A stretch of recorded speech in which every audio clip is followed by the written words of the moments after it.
La situation reste bien stable ces dernières semaines. On a eu une petite inquiétude il y a une dizaine de jours avec une augmentation des chiffres. On était passé d'une moyenne de taux d'incidence de 130-140 à plutôt 170. Donc on a eu la crainte que l'épidémie reparte de manière un peu plus franche. Et puis finalement, les chiffres de la fin de semaine dernière et de ce début de semaine sont plutôt rassurants puisqu'on est de nouveau sur une incidence à la baisse avec des chiffres autour de 260. Et de la même manière, au niveau de l'hôpital, on avait une petite accélération des admissions là aussi il y a une dizaine de jours. Et finalement, on reste toujours sur ce nombre de patients qui est significatif, entre 50 et 60 patients hospitalisés, dont une quinzaine en réanimation, mais qui reste stable. Donc c'est vrai que ces éléments-là sont plutôt rassurants.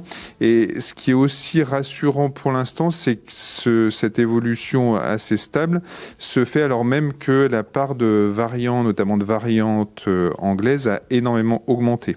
Ça, il est intéressant de voir qu'en 3 semaines, on est passé de moins de 10% de variants anglais à un taux qui est maintenant de 60%. Et en parallèle, les variants brésiliens et sud-africains, on peut pas faire la différence entre les deux types de virus, donc on les regroupe un peu ensemble. Eux sont vraiment stables entre 10 et 12%. Ça, c'est plutôt une bonne nouvelle parce que ces variants brésiliens, sud-africains, c'est ceux-là qui nous inquiètent le plus par rapport à l'efficacité de l'immunité, soit résiduelle après une maladie Covid, soit après une vaccination.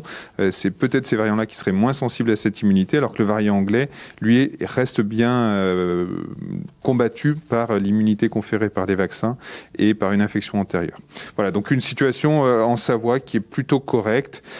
On est dans la période où on peut encore voir s'accélérer les choses brutalement dans les semaines qui viennent. Donc prudence, mais pour autant, voilà, on est assez rassuré. Alors c'est vrai qu'on a une accélération assez franche de la vaccination ces derniers jours et ça va être encore plus le cas dans les semaines qui viennent. La disponibilité des doses va être de plus en plus importante. Donc le message vraiment très important, c'est que la priorité maintenant pour nous tous et en particulier tous les gens de plus de 50 ans, en particulier ceux qui ont des comorbidités, c'est de se faire vacciner dès que possible. Et ça devrait être possible vraiment dans les semaines qui viennent. Et de manière assez simple. C'est vrai que jusqu'à présent, l'accès à la vaccination était compliqué.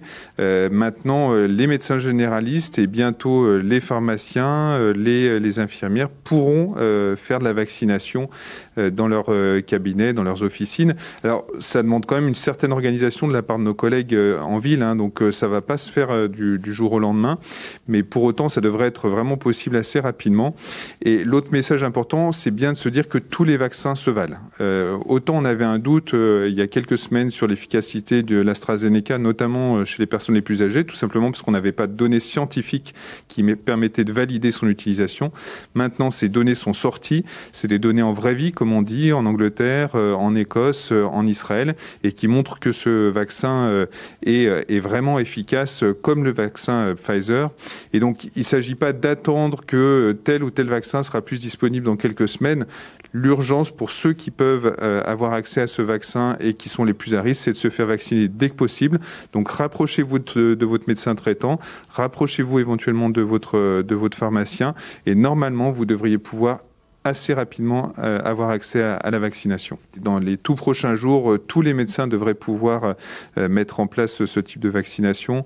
Et donc, la meilleure personne pour vous conseiller, c'est votre médecin traitant. Elle saura vous orienter si elle ne peut pas elle-même mettre en place cette vaccination. Donc cet anticorps monoclonal dont l'utilisation a été évoquée il y a maintenant une dizaine de jours avec une mise à disponibilité en France de manière assez large. Pour l'instant, cet anticorps monoclonal n'est pas disponible à Chambéry comme dans la plupart des hôpitaux de la région. En fait, on est un petit peu réservé en tant qu'infectiologue sur l'indication de ce traitement à ce stade. On manque vraiment de données scientifiques qui permettent de valider son intérêt avec en plus des contraintes d'utilisation qui sont très importantes. Donc il nous a paru plus prudent d'attendre des données complémentaires qui devraient arriver dans les jours et semaines qui viennent. Peut-être aussi une évolution sur les modalités d'utilisation qui pourraient se faire plutôt en bithérapie, ce qui permettrait peut-être d'en augmenter l'efficacité. En tout cas, pour l'instant, pas de possibilité d'avoir accès à ce traitement dans la région, on vous donnera des informations supplémentaires en fonction de l'évolution dans les semaines qui viennent.